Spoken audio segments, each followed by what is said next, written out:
I want to air some disappointment that I have regarding the process of this hearing and underlying documents. When I was chairman of finance during the Biden investigation, I ensured that ranking member Wyden possessed investigative records as they were produced. I also ensured that Wyden's staff had access to the Trump Justice Department classified facility review records. Also, when I was ranking member of Judiciary last Congress, Chairman Durbin ensured that my staff possessed records during his Trump investigation. Those are examples of how I have handled investigation and what was expected over the decades. Regarding the matter before us today, since August of last year and at times after that, my staff have asked the majority staff about possessing records and whether they'd issue a report. My staff never received an answer. This past Sunday, 8 months after, we finally received a copy of these records. Those records were obtained from House Democrats. On Tuesday morning, the majority issued a joint staff report with House Democrats. The majority failed to inform the minority that they were working with House Democrats on a report. And the Washington Post published a story of this report before I received it from majority staff. So the majority gave the report to outside interests before giving it to members of the committee. The majority could have been transparent with the minority many months ago, as is normal course of business. The majority chose not to do so. This unfortunate series of non-transparent events have undone years of investigative precedent. And around here, I think process matters, equitable treatment matters. The majority has now created a new investigative precedent, and I will keep that in mind as my investigations move forward. Now to the work of today's hearing and the work of the Budget Committee and my usual comments about what the Budget Committee ought to be doing and how climate change does or does not work into it. But I always like to remind people about my efforts of alternative energy. 31 years ago, I was the author of the wind energy tax credit.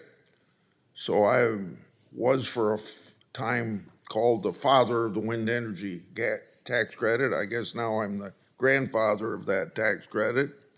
Anyway, that was before global warming and climate change became the big policy issue it was now. So I like to think of myself as being a little bit ahead of it. Now, for the 16th time, the Budget Committee is holding a hearing related to climate change rather than the nation's dismal fiscal outlook. As I've said in the previous 15 hearings, the Budget Committee ought to focus on the budget, plain and simple. While this committee continues to ignore our unprecedented deficit, they're top of mind. These are all top of mind of my constituents back in Iowa. Over the break, I held 10 county meetings. In each and every one, Iowans voiced their dismay at the state of our nation's finances. They're furious about the Congress's utter lack of attention to our bloated federal budget, and that is as my constituents should be so concerned. Just last week, the Commerce Department released its economic update for the first quarter of 2024. This update obliterates the budget Biden administration's fake talking points on how strong the economy is, and with inflation presumably contained, and it's not. The Fed's preferred measure of inflation ticked higher and now stands nearly double their 2% inflation target.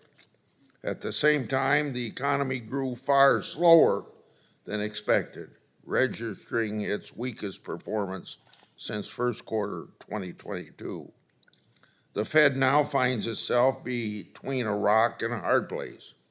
The economy is weak, but surging inflation requires the Fed to maintain interest rates higher for longer, risking an era of stagflation. Left unchecked, our mounting national debt will increasingly put upward pressure on interest rates and inflation. This spells disaster for our economy and for the consumer's pocketbook. Interest on the national debt is already projected to cost the federal government more this year than what's spent on national defense. Now, higher than previously expected interest rates could cost us hundreds of billions more in interest on the national debt.